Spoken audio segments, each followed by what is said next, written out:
My name is Anna Reeves, and I want to start with the morning they told me I had abandoned my son. Not because that is where the story begins. The story begins earlier than that, in the particular way that stories about custody and courtrooms and people who use legal systems as weapons always begin earlier than the moment the weapon is fired. But the morning they told me I had abandoned my son is the morning I understood what I was dealing with. The morning the shape of the thing became clear. The morning I stopped hoping there was a version of this that did not require everything I had. It was a Thursday in February. Marcus was 4 years old. He was with his father that week. A scheduled arrangement under the temporary custody order that had been in place since my separation from my ex-husband, David, 9 months earlier. I was at work, a primary school in Coventry where I taught Year 3, and I was in the middle of a literacy lesson when the head teacher appeared at my classroom door with an expression I had never seen on her face before. Controlled and careful and carrying something she did not want to deliver. She said, "Anna, there is someone here to see you." There were 2 people in the corridor, a woman from the local authority children's services team and a police officer. The woman introduced herself and said she was there regarding a welfare concern that had been raised about Marcus. She said a formal application had been submitted to the family court alleging that I had abandoned Marcus at his father's property on the previous Saturday morning and had not been in contact with him since. I looked at her. I said, "I did not abandon my son. I dropped him at David's house at 10 in the morning on Saturday for a scheduled handover. I have texts confirming the arrangement. I have been in contact with Marcus every day since through the agreed video call schedule." She looked at her folder. She said, "The application states that you left Marcus on the doorstep without making contact with the household and drove away without ensuring he was safely received." I stood in that school corridor in my teaching clothes with my Year 3 class on the other side of the door, and I felt something move through me that was cold and very clear. Not panic. Clarity. The particular clarity that arrives when you understand that the person you are dealing with has decided that the truth is optional and that you are going to need evidence rather than words to prove it. I said, "There is a security camera on David's neighbour's house. It faces the driveway. It was there when I arrived on Saturday morning. Everything that happened at that door is on that camera." The woman looked at her folder again. Then she looked at me. And I knew, from the way she looked, that nobody had checked the camera yet. I left that corridor and went straight back into my classroom and finished the literacy lesson because 23 7-year-olds needed their teacher present and the alternative was standing in a corridor falling apart, which was not something I was prepared to do. I read them a story about a fox who found his way home through a forest, and I sat in my teacher's chair and I kept my voice steady and I watched their faces and I thought about Marcus and I thought about the camera and I thought about David and I thought about what it meant that someone had filed formal legal document containing a version of events that was entirely fabricated and had done it without apparently considering that the fabrication could be disproved by a piece of technology bolted to a neighbour's wall. After school, I sat in my car in the staff car park and I called my solicitor. Her name was Claire Harrington, and she had been handling my divorce and the custody proceedings for 7 months, and she had a way of delivering information that was completely honest without being brutal, which was exactly what I needed from a person in her position. I told her about the children's services visit and the application and what it alleged. She was quiet for a moment. Then she said, "Anna, this is a serious allegation, and it needs to be taken seriously regardless of how false it is. A court will look at a formal application alleging abandonment, and it will require a formal response with evidence. Words are not enough. Do you have any documentation of the Saturday handover?" I told her about the texts confirming the arrangement. I told her about the neighbour's security camera. She said, "The camera is the most important thing. If it captured what you say happened at that door, then we need that footage before anything else. Before David knows we are looking for it.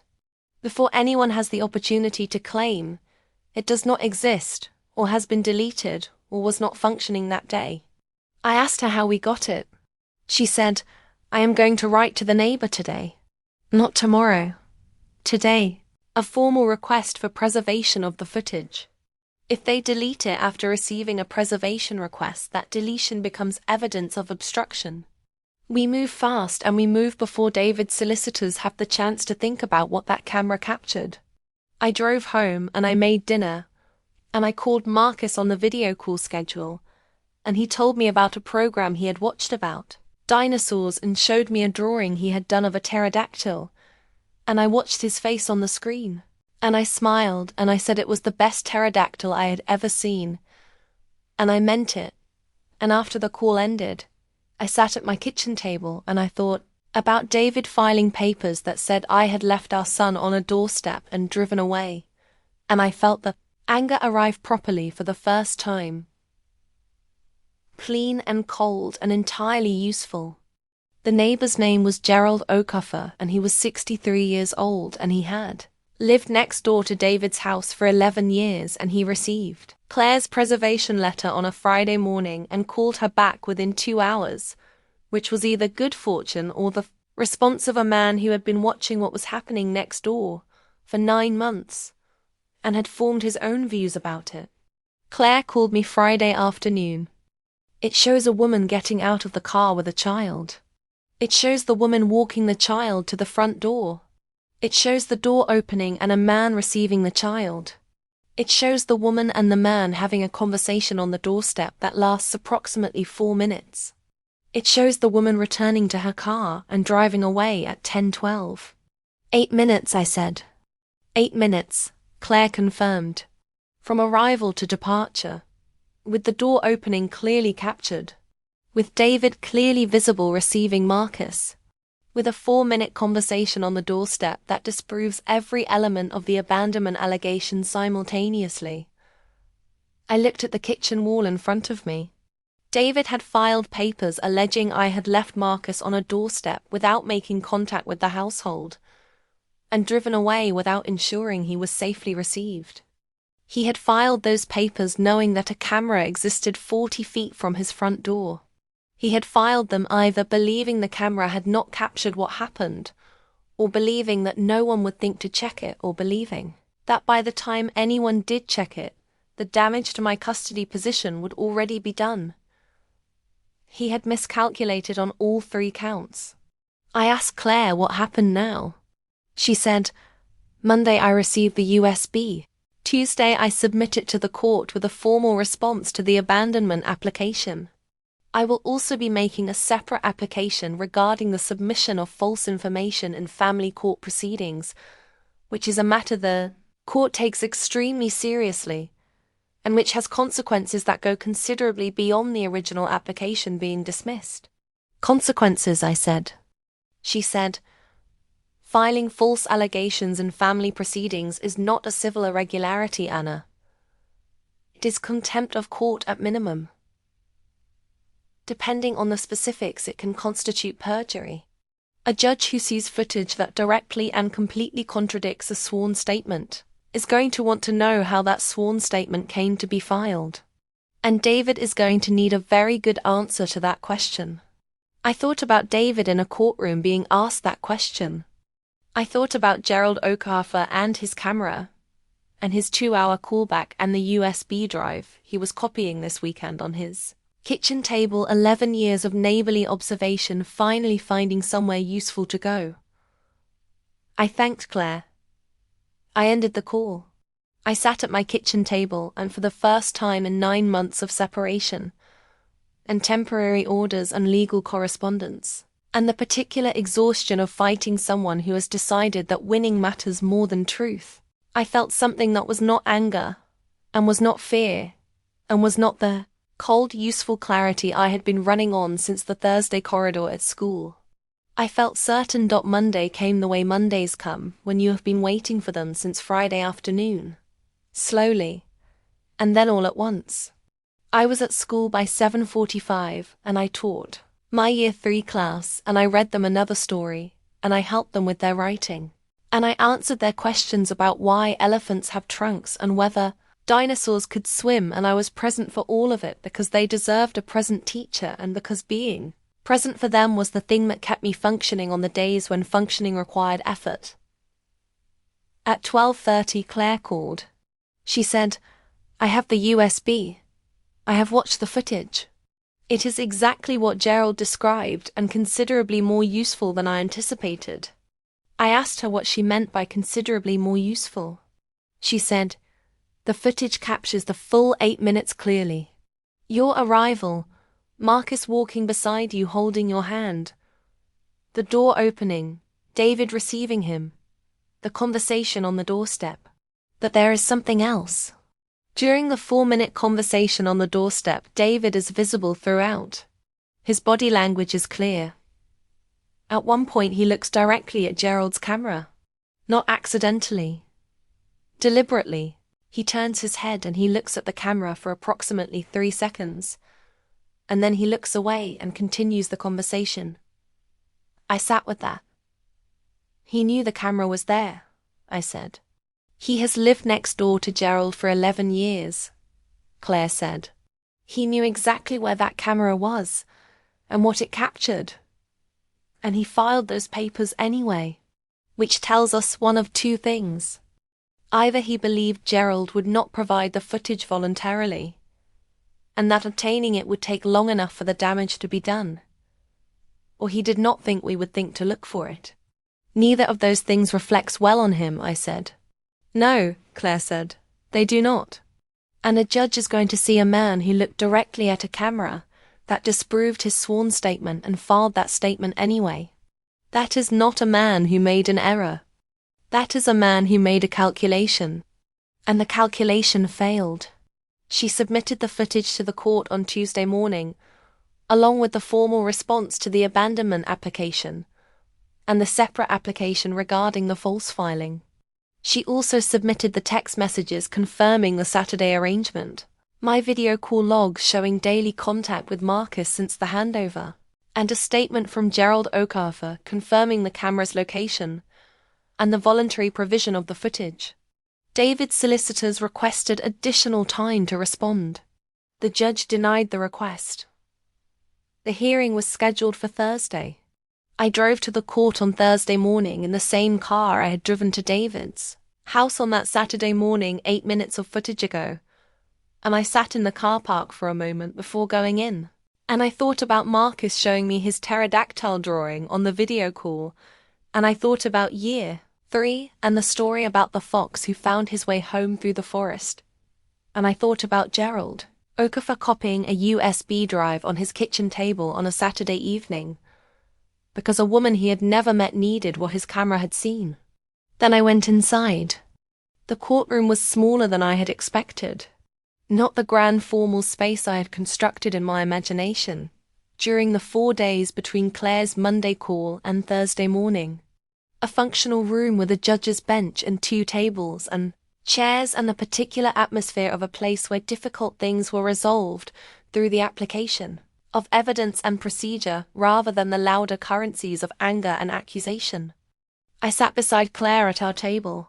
David sat at the other table with his solicitor, a man named Richard Pierce who had a way of arranging his face into an expression of reasonable concern that I had come to recognize over 9 months as the expression he wore when the facts were not on his side, and he needed to appear as though they were. David did not look at me when I came in. He had not looked at me since the Thursday corridor at school. Not at the school gate during the handovers that had continued under the temporary order. Not at the one mediation session we had attempted in November that had lasted 40 minutes before his solicitor had ended it on procedural grounds. He had a way of being in the same room as me and directing his attention so completely elsewhere that I ceased to exist in his peripheral vision. I had spent 9 months understanding that this was not indifference. It was strategy. A man who does not look at you cannot be observed reacting to you. The judge was a woman in her 50s named His Honor Judge Patricia Mercer. which I had looked up because knowing the name of the person holding your future felt important. She came in and sat down and looked at both tables with the efficient assessment of someone who had heard a great many cases and had learned to read the shape of them quickly. Claire presented our case first. She was precise and sequential, and she did not use one word more than the situation required. The abandonment application and what it alleged. The text messages confirming the Saturday arrangement. The video call logs. Gerald Okarfer's statement. And then the footage. The footage played on a screen visible to the judge and both tables. 8 minutes and 12 seconds. I watched David watch the footage. He was very still. His solicitor was very still beside him.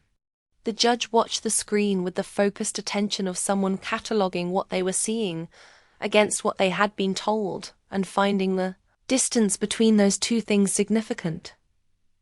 The footage ended. The room was quiet. Judge Mercer looked at David's table. She said, "Mr. Pierce, the application before this court alleges that the applicant left the child on the doorstep without making contact with the household and drove away without ensuring the child was safely received.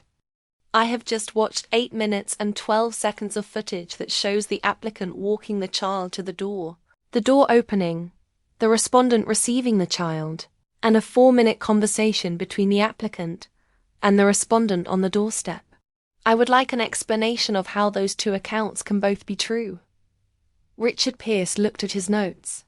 He said, "Your Honor, my client may have misremembered the specific details of the handover in question." Judge Mercer looked at him for a moment. She said, "Your client signed a sworn statement. Misremembering is not generally considered an adequate explanation for the contents of a sworn statement that is directly contradicted by contemporaneous video evidence. I would like Mr. Reeves to address the court directly." David looked at the judge for the first time since the footage had played. And in his face I saw the thing I had not seen in 9 months of his strategy, and his careful non-looking, and his calculated filing of papers he knew were false. I saw the moment the calculation ran out. The moment there was no next move. The moment the camera on Gerald Okarfer's wall collected everything it was owed. David spoke for 4 minutes in that courtroom, and every sentence he said made things worse for him, which was the particular consequence of being asked to explain something that had no explanation, that was both true and useful simultaneously. He said he had been under significant stress. He said the separation had affected his perception of events. He said he had genuinely believed at the time that the handover had not been conducted properly. He said these things in the careful, measured voice he used for everything that required performance.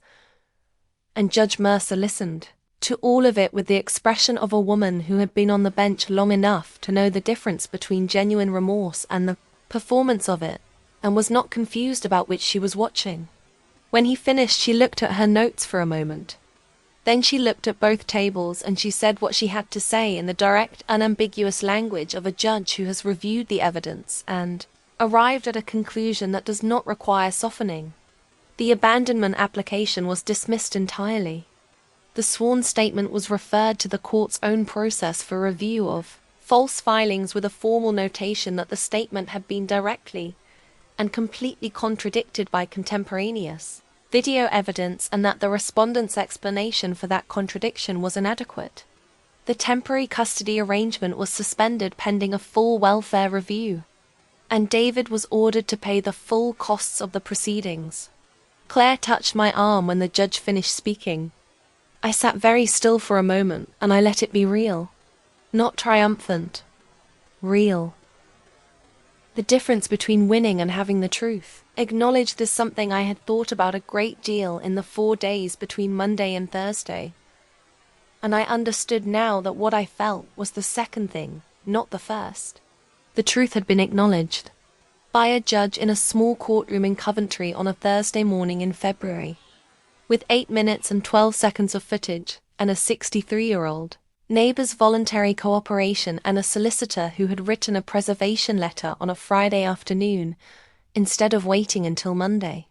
Marcus is 8 now. He is in year 3, which I no longer teach because I moved schools the following September for reasons that had nothing to do with my colleagues and everything to do with needing to build a life that did not have David in the peripheral vision of my working day. He is funny and stubborn, and he draws pterodactyls with the focused ambition of someone who intends to get them exactly right and has not yet decided they are finished. He knows his parents do not live together. He knows that sometimes adults have disagreements. He does not know the details, and he will not know them until he is old enough to receive them and decide what to do with them himself. That is his right. The custody arrangement that was put in place after the welfare review gave me primary residence with generous contact for David, which the family court welfare officer had recommended on the basis of stability and continuity and the particular importance of a consistent home environment for a child Marcus's age. David complied with it. Not warmly, not with any acknowledgement of what he had done, but he complied with it, and Marcus moved through both households with the pragmatic adaptability of a child who has been given enough security in his primary home to manage the complexity of his wider world. I drove past Gerald Ocarfer's house on a Tuesday evening last autumn. His camera was still there, bolted to the wall above his front door, pointing at the driveway where 8 minutes and 12 seconds of ordinary morning had been recorded on an ordinary Saturday, and had waited patiently on a hard drive for the moment someone needed it. I did not stop. I did not knock on his door. I had thanked him properly at the time. A letter and a gift, and the particular gratitude of someone whose life was changed by a stranger's simple decision to tell the truth. But I looked at the camera as I drove past, and I thought about Thursday mornings and small courtrooms, and judges who asked the right questions. And I thought about Marcus drawing pterodactyls at my kitchen table, with his tongue between his teeth and his pencil moving across the page, with the focused certainty of someone who knows exactly what they are doing. He gets that from me. The certainty, the knowing that the truth, properly documented and carefully preserved, is always enough.